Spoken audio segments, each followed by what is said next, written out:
حضور نے فرمایا قبر دبائے گی، لیکن تم گھبراؤ مت، تسلی دی۔ اگر صحابہ یہ سوال نہ کرتے تو ہمیں یہ بات پہنچتی؟ ان صحابہ پہ ہم انگلی اٹھاتے ہیں، وہ صحابہ ہمارے نزدیک بددین ہیں، وہ صحابہ نے محمد رسول کو نہیں پہچانا، ہم 1400 سال بعد آ کے اب ہم محمد رسول کو پہچان رہے ہیں۔ اللہ ہم سب پہ رحم فرمائے۔ عجیب دور آیا ہے اور اسی دور میں ہم زندہ ہیں۔ اسی دور میں آپ عقیدہ توحید کو بچا لیں، عقیدہ رسالت کو بچا لیں، صحابہ کے عقیدے کو بچا لیں، اللہ والوں کے عقیدے کو بچا لیں، تو آپ انشاءاللہ کامیاب ہیں۔ حضور نے فرمایا کہ اے لوگو، اے میرے صحابہ تسلی رکھو، قبر سب کو دبائے گی، کافر کو جس طرح دشمن دباتی ہے اس طرح دبائے گی کہ اس کی دائیں پھسلی بائیں پھسلی پر آ جائے گی، اور ایمان والے کو جس طرح ماں محبت سے دباتی ہے، بہت طاقت سے ماں دباتی ہے لیکن محبت سے دباتی ہے، اس انداز سے ایمان والوں کو دبائے، وہ دبائے گی لیکن ایمان کی گرمی، ایمان کی طاقت اس کی اس دباہٹ کو محسوس ہونے نہیں دے گی۔ اللہ ہمیں وہ ایمان نصیب فرمائے۔ یہ وہ منزل ہے ہر کسی کو جانا ہے۔ ملے خاک میں اہل شاں کیسے کیسے، مکی ہو گئے بے مکاں کیسے کیسے، ہوئے نامور بے نشاں کیسے کیسے، زمین کھا گئی آسماں کیسے کیسے۔ جگہ جی لگانے کی دنیا نہیں ہے، یہ عبرت کی جا ہے تماشا نہیں۔ فاروق اعظم کے اقوال دیکھیے، صحابہ کو فرما رہے ہیں، اے لوگوں، دین میں مجھے سب سے زیادہ اہم، گورنر کو لکھتے تھے کہ تمہاری گورنری میں سب سے زیادہ اس بات کا خیال رکھا جائے کہ نماز کی پابندی کی جائے۔ اے لوگوں، جو ایمان والا نماز کو چھوڑ دیا اس نے دین کو ستون کو چھوڑ دیا۔ نماز قائم کرو، نماز کثرت سے پڑھو۔ ایک صحابی تھے، فجر کی نماز میں آئے نہیں، میں نام ان کا بھول رہا ہوں، ان کو بلایا فجر کی نماز کے بعد اور فرمایا آج فجر میں تم دکھے نہیں۔ فرمایا امیر المومنین، تہجد کی نماز میں اتنی کثرت سے پڑھا اور اتنی لمبی لمبی تلاوت کی کہ تھک گیا اور میں بستر پر لیٹا تو فجر کی اذان میں میری آنکھ نہیں کھلی۔ فرمایا یاد رکھو، تہجد سے بہتر فجر کی جماعت میں شامل ہونا ہے اگر کوئی شرعی عذر نہ ہو تو۔ یہ نماز کی پابندی لگے۔ اور ابو موسیٰ اشعری کو بلایا، فرمایا اے ابو موسیٰ اشعری، صبر دو طرح کا ہے، بہت غور سے سنیے گا۔ اللہ کی قسم فاروق اعظم نے جو ایک الفاظ نصیحت کیے ہمارے لیے کام کی چیز ہے آج کے دور میں۔ اے ابو موسیٰ اشعری، مصیبت دو قسم کی ہے، ایک اللہ نے جو مصیبت ڈالی اس پر صبر کرنا، ایک گناہوں کو چھوڑنے پر جو مصیبت آتی ہے اس پر صبر کرنا۔ اور پھر فرمایا کہ دوسری مصیبت پہلی مصیبت سے زیادہ سخت ہے کہ گناہ چھوڑنے پر آدمی کا نفس تیار نہیں ہوتا، اس وقت گناہ کو چھوڑ کر اس پر صبر اختیار کرے۔ عبد الرحمن بن عوف فرماتے ہیں کہ فاروق اعظم کبھی کبھی بات کرتے تھے تو یاد آتا تھا کہ اللہ کے نبی نے صحیح کہا ہے کہ میرے بعد اگر کوئی نبی ہوتا تو عمر کی ذات ہوتی۔ یہ وہ الفاظ ہیں، یہ نصیحتیں ہیں۔ اور انصاف کا معاملہ یہ کہ عام اجازت تھی، کوئی بھی ٹوک سکتا ہے، کوئی بھی بات کر سکتا ہے، اور کرامات کا تو کوئی حساب نہیں ہے، اتنا صدور ہوا ہے کسی دور میں، نہ ابوبکر صدیق کے دور میں، نہ عثمان غنی کے دور میں، نہ حضرت علی کے دور میں، خلفائے چہارم کے دور میں جتنی کرامات کا نزول حضرت فاروق اعظم کے ہاتھ سے ہوا ہے کسی کے نہیں ہوا۔ مدینے میں زلزلہ آ رہا ہے، درہ لیے ایک پہاڑ پر چڑھے، پہاڑ پر لات مارا، ایک درہ کس کے مارا کہ زمین کیوں ہل رہی ہے؟ کیا میں نے اس زمین پر محمد الرسول اللہ صلی اللہ علیہ وسلم نے جو عدل مجھے سکھایا تھا میں نے عدل قائم نہیں کیا؟ اس کے بعد بھی تو ہل رہی ہے، جگہ پہ کھڑی ہو۔ مدینے کی طرف سے، پہاڑ کی طرف سے ایک آگ آئی، مدینے مسجد میں بیٹھے ہوئے تشریف فرما ہیں اور نصیحت کر رہے تھے۔ ایک شخص نے فرمایا کہ امیر المومنین، آگ مدینہ شہر کے اندر گھس رہی ہے، چادر اٹھا کے دیا، فرمایا جاؤ اس چادر سے آگ کو سمیٹ کے اسی پہاڑ پہ کر دو۔ صحابی فرماتے ہیں کہ ہم نے دو صحابی پکڑے اور چادر کھولے اور آگ کو لیا، چادر پوری کی پوری آگ سمیٹ کے پہاڑ کی طرف چلے گئے، ہم نے لپیٹ دی اور لا کے چادر فاروق اعظم کو دی۔ یہ کیا چادر کا کمال تھا؟ یہ فاروق اعظم کے تقوی اور پرہیزگاری کا۔ انہوں نے مٹا دیا تھا اپنے آپ کو محمد الرسول اللہ صلی اللہ علیہ وسلم کے حکم پر۔ صحابہ جیسا ہم حکم ہم مانیں گے، ہمارے سمجھ میں آئے گا، اور ہم صحابہ پر صحابہ کو میجر ٹیپ لے کے ان کے اعمال کو ناپ رہے ہیں.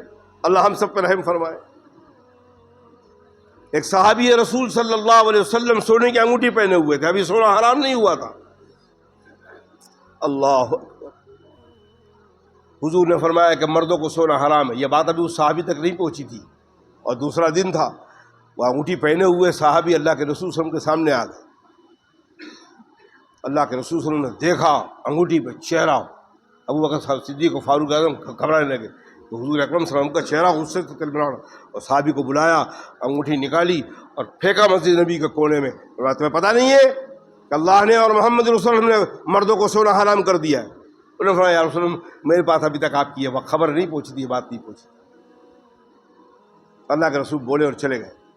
حضرت عباس رضی اللہ تعالیٰ تشریف لائے, فرمایا کہ اے صحابی رسول, وہ انگوٹھی اٹھا لو, جا کے اپنی بیوی کو دے دینا, پہن لے گی. فرمایا اللہ کے نبی نے جس کو پھینک دیا ہے میں اس کو اٹھا نہیں سکتا. اللہ ویسے عمل کی ہمیں توفیق نصیب فرمائے. سونے کی انگوٹھی ہے, بیوی پر حلال ہے. حضرت عباس چچا ہیں جناب رسول کا, کہہ رہے کہ اس کو اٹھا لو. فرمایا نہیں ہے, اللہ کے نبی نے جسے پھینک دیا میں اس کو نہیں اٹھاؤں گا. اس انگوٹھی کو اٹھایا گیا, بیت المال میں ڈالا گیا. یہ ہے صحابی. ان صحابیوں پہ جن صحابیوں سے ہمیں اللہ کے نبی صلی اللہ علیہ وسلم کی نقل و حرکت ملنے والی ہے, انہی صحابیوں سے ہم کو دور کر دیا گیا. عبداللہ ابن مسعود رضی اللہ تعالیٰ عنہ جمعہ کا خطبہ دے رہے ہیں جناب رسول اللہ. ایک صحابی خطبے کے دوران کھڑے ہو گئے. اللہ کے نبی نے فرمایا کہ خطبے کے دوران کھڑے نہیں رہا تھا, بیٹھ جاؤ. عبداللہ ابن مسعود کھیتی سے آ رہے تھے, بوجھ لیے ہوئے تھے, مسجد کے باہر تھے, آواز سنی, بوجھ لے کے بیٹھ گئے. اللہ کے نبی کی نصیحت فرمایا جاؤ. میں عبداللہ ابن مسعود کو کہو, میں نے اسے حکم نہیں دیا ہے, ایک صحابی کو دیا, جاؤ میرے صحابی کو کھڑے ہو جائے گھر پہ سامان رکھ کے آیا, جمعہ میں شامل ہو. ایک صحابی نے جا کے کہا, گئے سامان رکھا اور آ کے اللہ کے رسول خطبے میں شامل. نماز کے بعد اللہ کے رسول نے عبداللہ ابن مسعود, میں نے تو مسجد میں جو کھڑے ہوئے صحابی کو حکم دیا تھا, تم باہر بیٹھ گئے. اور میں اللہ کے نبی آپ کی آواز کان میں پڑے, بیٹھ جاؤ. کیسے عبداللہ ابن مسعود جرأت کر سکتا ہے کہ کھڑے رہے؟ اللہ اکبر. یہ صحابہ کی قربانی ہے. یہ صحابہ محمد رسول سے محبت کرتے تھے. اللہ کے رسول میں کیسے کھڑا رہ سکتا ہوں؟ تو بیٹھ گیا. کیوں نہ دعا دے زبان مبارک جناب رسول کی ان صحابہ. وہ فاروق اعظم رضی اللہ تعالیٰ عنہ جو بیت المال کا نظام قائم فرمایا. آج بیت المال کا نظام کیا بتاؤں میں, اللہ رحم فرمائے, اللہ رحم فرمائے. ہمارے پاس تعمیری کام نہیں, ہمارے پاس اللہ رحم فرمائے. ایک بزرگ تھے, میں نام ان کا بھول رہا ہوں, بہت بڑے گجرات کے بہت بڑے ڈاکو تھے. حضرت یوسف صاحب رحمۃ اللہ علیہ کے ہاتھ تبلیغ جماعت میں لگے. دیکھیں میں نام ابھی یاد میں نہیں آ رہا, ہمارے گھر آتے تھے. مولانا فضل کریم صاحب, اللہ نے بہت نوازا تھا. ایک مرتبہ میرے گھر بیٹھے تھے, میرے والد بیٹھے تھے. کیا میرے دماغ میں آیا, میں نے کہا مولانا آپ لوگ بھی اپنی جماعت مرکز کے اندر جو ہے بیت المال کا نظام شروع کریں, جو فاروق اعظم نے شروع کیا تھا. اللہ کی قسم آپ لوگوں کا تو معاملہ ایسا ہے کہ اشارے کے اندر کوئی پوسٹر نہیں چھپتا, اور اجتماعات کے اندر اتنی پبلک آتی ہے. اس اجتماعات میں اعلان کر دیں کہ اللہ کے بندو ہم نے بیت المال کا نظام رکھا ہے, جو بھی اجتماع میں آیا ہے 5 روپے دے دیں. آپ اندازہ لگائیے 1 لاکھ کا مجمع ہو, 5 روپے دیا کتنا ہو گیا؟ 5 لاکھ ہو گیا. میں نے مولانا فضل کریم صاحب کو بولا تو مولانا فضل کریم صاحب نے مجھے جواب دیا کہ یہ تو دنیا داری ہے. انا للہ, یہ دنیا داری ہے. اب بغیر اسی دنیا سے تو آخرت بنے گی. حضور اکرم فقر و فاقہ ایمان کو خطرے میں ڈال دیتا ہے. فقر و فاقہ سے آدمی کفر اختیار کر لیتا ہے, ایمان بیچ ڈالتا ہے. اسی دنیا سے تو آخرت بنے گی. یہ دنیا داری ہے. میں نے کہا فاروق اعظم نے دنیا داری کی بیت المال کا نظام قائم کر کے. پھر ایک مرتبہ مولانا یونس صاحب, پونا کے مولانا یونس صاحب انتقال ہو گیا, اللہ ان کی مغفرت فرمائے. ان کے گھر جانا ہوا, بیٹھنا تھا, میں نے بھی یہی بات رکھا. انہوں نے بھی جملہ یہ کہا, یہ تو دنیا داری ہے آدمی. بتائیے, بیت المال کا نظام پیدا کرنا دنیا داری ہے. اللہ ہم سب پہ رحم فرمائے. اللہ کی قسم یہ لوگ اگر بیت المال کا نظام شروع کر دیتے, دنیا کے ہندوستان کے مسلمان تکلیف میں نہیں رہتے, غریب نہیں رہتے. بس ہم نے تو نماز, روزہ, حج, زکوٰۃ. مولانا ابوالکلام آزاد وزیر تعلیم تھے اس ملک کے ہندوستان میں، سردار ولبھ بھائی پٹیل بھی تھے اس میں منسٹر۔ دلی میں ایک اجتماع ہو رہا تھا، مولانا یوسف صاحب رحمۃ اللہ علیہ حیات تھے، اس وقت اجتماع ہو رہا تھا تبلیغ جماعت کا۔ سردار ولبھ بھائی پٹیل نے پنڈت جواہر لال نہرو کو کہا کہ انکوائری کی جائے، ایجنسی، جاسوسی ایجنسی لگا جائے، اور یہ جماعت کے لوگوں کی جو اجتماع ہو رہا ہے اس کی انکوائری کی جائے، یہ کیا معاملہ ہے۔ مولانا ابوالکلام کو پتہ ہے، فرمایا کہ آپ انکوائری کر لیں جو کرنا ہے۔ اس زمانے کی جاسوسی اسکینڈل نے انکوائری کی رپورٹ ملی کہ حضرت یہ لوگ تو بہت اچھے لوگ ہیں، ذرا غور سے سنیے گا، حکومت کے لوگ کہہ رہے ہیں بہت اچھے لوگ ہیں، زمین کے اوپر کی بات کرتے ہیں، زمین کے نیچے کی بات کرتے ہیں، زمین کی بات ہی نہیں کرتے۔ یہ رپورٹ دیا، ہم قبر کی بات کریں گے، آسمان کی بات کریں گے، وہ تو جو ہے قبر میں بھی جو ہوگا وہ ہونا ہے، آسمان پہ جو ہے وہ ہونا ہے۔ اس ملک میں، اس زمین پر نبی پاک صلی اللہ علیہ وسلم کے اس نظام کو کون قائم کرے؟ اللہ طالبان کو، اللہ ان کی عمروں کو دراز فرمائے، اللہ ان کی مدد فرمائے۔ 40 سال سے وہ خلافت راشدہ جو ابوبکر صدیق اور فاروق اعظم، اور جس میں سب سے زیادہ فاروق اعظم رضی اللہ تعالیٰ عنہ، جتنی تعزیرات کے قوانین ہیں اسلام میں، جتنی تعزیرات کے قوانین ہیں، امام شافعی بھی محتاج ہیں، امام مالک بھی محتاج ہیں، امام احمد بن حنبل بھی محتاج ہیں، اللہ امام حنیفہ رحمۃ اللہ علیہ کی قبر کو نور سے بھر دے۔ تعزیرات کے جتنے قوانین ہیں یہ مسلک عراقی نے اس کو قائم کیا، اور یہ ساری چیزیں امام حنیفہ نے حضرت عمر فاروق رضی اللہ تعالیٰ عنہ سے۔ یہ درے مارنے کا معاملہ، نماز جنازہ کی تکبیر، 4 تکبیر پہ امت کو اجمع کر دیا، یہ فاروق اعظم رضی اللہ تعالیٰ عنہ۔ اور مسجد نبوی کو جب تراویح شروع کی ہے تو حضرت علی نے پہلی مرتبہ دیکھا ہے، حضرت علی کی دعا اللہ نے قبول فرما لیا۔ حضرت علی نے دعا کی تھی کہ اللہ اس کی قبر کو روشنی سے بھر دے جس نے مسجد نبوی کو روشن کر دیا، جس نے مسجد نبوی کی روشنی پیدا کروا دی اور آباد کر دیا۔ رمضان المبارک کے مہینے میں ایک امام کے پیچھے 20 رکعت تراویح پڑھ کر قرآن پاک کو سننے اور سنانے کا عام رواج پیدا کروا۔ آج پوری دنیا میں وہ معاملہ چل رہا ہے۔ کیا سمجھتے ہیں آپ؟ جو لوگ پڑھ رہے ہوں گے اگر اخلاص سے پڑھ رہے ہوں گے ان کے ثواب میں کوئی کمی نہیں ہوگی، اور وہ سب کا ثواب حضرت فاروق اعظم رضی اللہ تعالیٰ عنہ کی قبر پر جا رہا ہو۔ اللہ ان کی قبر کو نور سے بھر دے۔ اسی لیے میں نے ایک رمضان مہینے میں کچھ لوگوں نے سوالات کیا تھا، میں نے اس وقت کہا تھا، ایک بات میری زبان سے نکلی تھی، ہمارے جو تراویح پڑھاتا ہے فضیل، اللہ اس کو بھی ہدایت دے، بھیونڈی میں پڑھاتا ہے، بھیونڈی کے اندر کچھ علماء موجود تھے، فرمایا کہ حضرت نے رمضان نماز کے بیان کے دوران حضرت ایک جملہ کہا تھا، کبھی کبھی اللہ والوں کی زبان سے ایک بات نکل جاتی ہے، بولے مجھے لگی تھی وہاں بھیونڈی میں لوگوں کو سنایا، فرمایا حقیقت میں بہت عجیب جملہ مولانا نے کہا، اللہ کرے قبول ہو جائے۔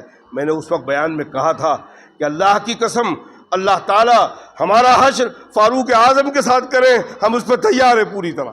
جو فاروق اعظم کا حشر وہ ہمارا حشر اللہ کرے، ہم اس کے لیے تیار ہیں۔ اور حشر تو دنیا دیکھ رہی ہے، کہاں آرام فرما رہے ہیں؟ جنت کا ٹکڑا ہے جناب رسول اللہ صلی اللہ علیہ وسلم، اہل سنت والجماعت کا علماء کا متفق علیہ فیصلہ ہے، جو حصہ زمین کا جناب رسول اللہ صلی اللہ علیہ وسلم کے جسم مبارک کو چھو رہا ہے کرب کبار میں، عرش الہی سے زیادہ افضل ہے۔ آرام فرما رہے ہیں فاروق اعظم رضی اللہ عنہ۔ وہ عمر فاروق نے 20 رکعت تراویح، اللہ کا کرم ہے آج 8 شعبان ہے، بس 20-22 دن کے بعد رمضان المبارک کا مہینہ آئے گا۔ حضور نے فرمایا شعبان میرا مہینہ اور رمضان اللہ کا مہینہ ہے۔ یہ وہ مبارک مہینہ اللہ نے دیا ہے اور ہمیں اب تک زندہ رکھا ہے۔ اللہ جانے کتنوں کی تو ابھی 15 شعبان سے پہلے کتنوں کی لسٹ آ چکی ہوگی اور وہ چلے گئے ہوں گے، اور ہم جانے کی تیاری میں کتنے جائیں گے، اور پھر کتنوں کو اللہ زندہ رکھے گا۔ اسی لیے جناب رسول نے دعا کا طریقہ بتایا کہ جب رجب کا چاند ہو جائے، اے اللہ ہمارے رجب اور شعبان میں برکت نصیب فرما اور عافیت سے ہم کو رمضان مبارک کو پہنچا، تاکہ ہم رمضان کی قدر و منزلت کرنے کی ہمیں توفیق بھی پوری طرح نصیب فرما۔ یہ وہ فاروق اعظم رضی اللہ تعالیٰ عنہ جنہیں رمضان کو 4 چاند لگایا، 20 رکعت تراویح اور قرآن پاک پڑھنا اور سننا، ابی بن کعب کو امام بنا کر۔ اللہ تعالیٰ نظام پیدا کرتے ہیں، اپنے دین کو چلانے کی ذمہ داری کی، انا نحن نزلنا الذکر و انا لہ لحافظون۔ یہ ہمارا ذکر ہم اسی بات کریں گے. دیکھیے آپ جناب رسول اور قرآن کی یہ آیت هو الذی ارسل رسولہ بالہدی ودین الحق لیظہرہ علی الدین کلہ وکفی باللہ شہیدا. اس سورہ فتح کی آیت ہے. دوسری آیت میں ولو کرہ المشرکون، چاہے مشرکوں کو کتنی ناراضگی ہو، مشرکین کتنے ناراض ہوں، مشرکین کو کتنی تکلیف ہو، لیکن اللہ اس دین کو هو الذی ارسل رسولہ بالہدی ودین الحق لیظہرہ علی الدین کلہ ولو کرہ المشرکون. یہ قرآن کی پیشین گوئی صحابہ نے عبد الرحمن بن عوف، سعد بن وقاص، عبداللہ ابن مسعود فرماتے ہیں کہ یہ آیت کی پیشین گوئی نبی پاک صلی اللہ علیہ وسلم پہ آیت نازل ہوئی، اس کو پیشین گوئی وہ آیت کا پورا مکمل ہماری زندگی میں ہم نے دیکھا فاروق اعظم کے زمانے میں پوری ہوئی.